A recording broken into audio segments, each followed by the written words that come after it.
Hello friends, welcome to my channel IB kitchen.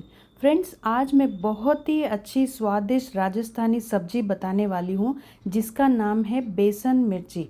जी हाँ friends, ये बहुत ही ट्रेडिशनल सब्जी है, हर किसी के घर में बनाने जाने वाली सब्जी है। हालांकि थोड़ा बहुत वक्त लगता है इसे बनाने के लिए। बेसन अच्छी तरह से पकने के लिए टाइम तो लगता है, लेकिन विश्वास कीजिए, अगर एक बार आप बनाओगे ना तो एवरी वीक बना कर खाने का मन करेगा। बहुत ही स्वादिष्ट सब्जी लगती है। आप चाहे इसे रोटी और चावल के साथ भी खा सकते हो।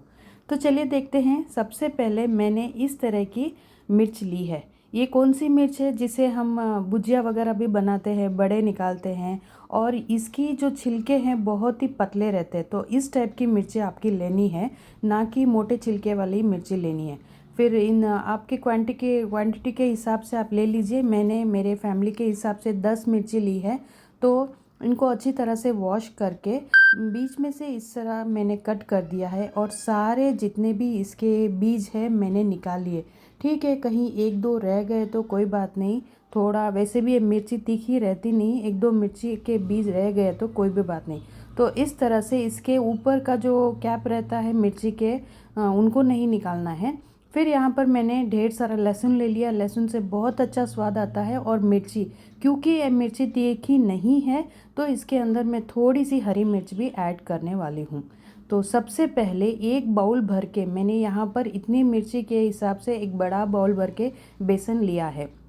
अब बेसन को धीमी आंच से इसे बूंदना है। आपके इस तरह से भूनना है कि इसकी खुशबू आने लग जाती है। कि एकदम कम आंच पे आप इसे अच्छी तरह से भूनिए। जैसे जैसे आप भूनते रहोगे तो खुशबू आने लग जाएगी, और फिर इसे एक प्लेट में इस तरह से ट्रांसफ़र कर लीजिए। जब तक बेसन अच्छी तरह से ठंडा हो जाए, मैं लहसुन और मिर्ची का एक पेस्ट बना दे रही हूँ। इस तरह से मिक्सी में नहीं पीसना है, थोड़ा सा दरदरा आपको हमान दस्ते में ही कूटना है। तो आधा मैं इसके अंदर डाल रही हूँ बेसन के अंदर। बेसन ठंडा हो गया, थोड़ा सा हल्दी का पाउडर, नमक 1 स्पून, 1 स्पून भर के शुगर ऐड करना है। आप शुगर ऐड करोगे तो बहुत ही अच्छा टेस्ट आएगा बेसन के अंदर। फिर इसके अंदर मैं 2 टीस्पून भर के, हाँ, तेल डाल रही हूँ मोइन के हिसाब से। ये डालना बहुत ज़रूरी है, तभी तो बेसन चिपकेगा नहीं, बहुत अच्छा बनेगा। फिर इसके अंदर 1 चम्मच भर के मैंने ऐड किया है जीरा। अब इन चीज़ों को सब मिला के थोड़ा थोड़ा पानी डाल के इस तरह से आपको मिलाना है। ध्यान में रहे, मिलाते वक्त आपको एकदम ढेर सारा पानी नहीं ऐड करना है। ये बेसन है ना, ज़्यादा गीला नहीं चाहिए, इस तरह का गट वाला ही चाहिए। तो इस चीज़ का आपको ध्यान रखना है कि पानी धीरे धीरे करके इस तरह का एक बैटर बना दीजिए। देखो बैटर किस तरह है, एकदम फ्लोइंग कंसिस्टेंसी है ही नहीं, इस तरह से हाथ में लेने वाला जैसा चाहिए। तो अब थोड़ा थोड़ा लेकर जो मिर्ची को हमने कट लगाया था, ऊपर के भाग से लेकर नीचे तक इस बेसन को अच्छी तरह से फिल करना है। इस गैप में मिर्ची का मतलब ये बेसन का जो है मसाला बाहर नहीं आना चाहिए। पूरा मिर्ची को इस तरह से क्लोज कर दीजिए। अब यहाँ पर मैंने सारी मिर्ची को बेसन से भर दिया है, और यहाँ पर थोड़ा सा एक्स्ट्रा बेसन मैंने वैसे एक्स्ट्रा किया हुआ है, लास्ट में इसमें ऐड करूँगी, वो आपके बताऊँगी। देखिए मिर्ची किस तरह से मैंने क्लोज कर दी है। अब मैंने यहाँ पर एक कढ़ाई चढ़ा दी है। कढ़ाई थोड़ी थिक वाली लीजिए, क्योंकि थोड़ा वक्त लगता है मिर्ची को अच्छी तरह से पकने में। और ये ग्लास भर के गर्म पानी अलग बगोले में गर्म कर दीजिए, वो भी आगे जाके आपको बताऊंगी। सबसे पहले मैं डाल रही हूँ जीरा। फिर यहाँ लहसुन और हरी मिर्ची का जो पेस्ट बच गया वो मैं डाल रही हूँ। अब एक एक करके सारी मिर्ची को डाल दीजिए तेल में, और इस तरह से फ्राई कीजिए। फ्राई कितनी देर तक करना है? कम से कम 5 मिनट तक।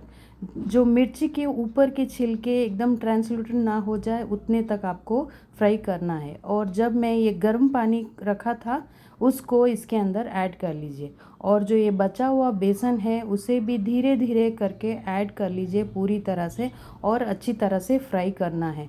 इस गर्म पानी में बेसन अच्छी तरह से घुल जाता है, और बचा हुआ बेसन भी मैं थोड़ा पानी डाल के इस प्लेट से पूरा जितना बेसन है इस कढ़ाई में डाल रही हूँ, और 5 से 7 मिनट तक आपको इसी तरह से फ्राई करना है। फिर देखिए जैसे जैसे बेसन गाढ़ा होने लग जाता है, इन सारी मिर्ची को इसके अंदर डुबो के ही रखना चाहिए। इतना क्वांटिटी में आप में पानी डालना है। फिर आधा चम्मच हल्दी और ऐड कर रही हूँ रंग अच्छा आने के लिए। थोड़ा आधा चम्मच शुगर भी ऐड कर रही हूँ, बहुत ही अच्छा टेस्ट आता है, यकीन कीजिए। आधा चम्मच मैंने इसमें नमक ऐड किया है। अब इन चीज़ों को फिर अच्छी तरह से मिला लीजिए। ज़्यादा तेज़ नहीं मिलाना है, धीरे धीरे हल्के हल्के हाथों से मिलाना है, क्योंकि मिर्ची से अभी बेसन पका नहीं है तो बाहर नहीं आना चाहिए। फिर 5 मिनट के लिए इस तरह से ढक लगा दीजिए। जब 5 मिनट के बाद आप ओपन करेंगे तो फिर एक बार आप देखिए किस तरह से अच्छी तरह से मतलब उबाल आ रहा है, कहीं भी चिपका नहीं है तले पे। और गैस का जो फ्लेम है एकदम कम ही रखना चाहिए और धीरे धीरे हल्के हल्के हाथों से इन मिर्ची को ऊपर नीचे करना है। जो मिर्ची नीचे रह गई है ऊपर लाइए, और जो ऊपर है उसे और फिर नीचे की तरफ डालिए, सो दैट अच्छी तरह से पक जाएगा। और देखिए बेसन भी कितना गाढ़ा हो चुका है इस तरह से। तो इसे पकते हुए कम से कम 5 से 7 मिनट हो चुका है, अच्छी तरह से पक गया है। और इसका एक और है, अगर तले पे जो साइड साइड में जो हमने ऑयल डाला था वो पूरी तरह से बाहर आने लग गया तो समझ लेना बेसन अच्छी तरह से पक गया है। और मिर्ची भी, जो मिर्ची के अंदर हमने बेसन फिल किया था वो भी अच्छी तरह से पक गया, यही इसका नोटिफिकेशन है। और फाइनली सारी मिर्ची, बेसन मिर्ची बन के मैंने एक हॉट बॉक्स में ले लिया है। और जब खाना सर्व करोगे चपाती या फिर आप राइस के साथ भी, जो बेसन सब्जी के अंदर है उसे आप चावल के साथ भी मिला के खा सकते हो, रोटी के साथ भी खा सकते हो। आप मक्की की रोटी, बाजरे की रोटी, किसी के साथ भी इस सब्जी को खा सकते हो, क्योंकि मिर्ची के अंदर जो बेसन है वो तो गट है, लेकिन इसके साथ जो मैंने इस टाइप का गीला वाला बेसन भी फ्राई करके लिया है तो आप किसी के साथ भी इजीली खा सकते हो। एकदम परफेक्ट राजस्थानी बेसन मिर्ची है और बच्चों को भी बहुत ही पसंद आने वाली है, क्योंकि थोड़ी तीखी थोड़ी मीठी सब्जी है और बहुत ही अच्छी स्वादिष्ट बनती है। Thank you for watching my channel IB kitchen. Bye friends.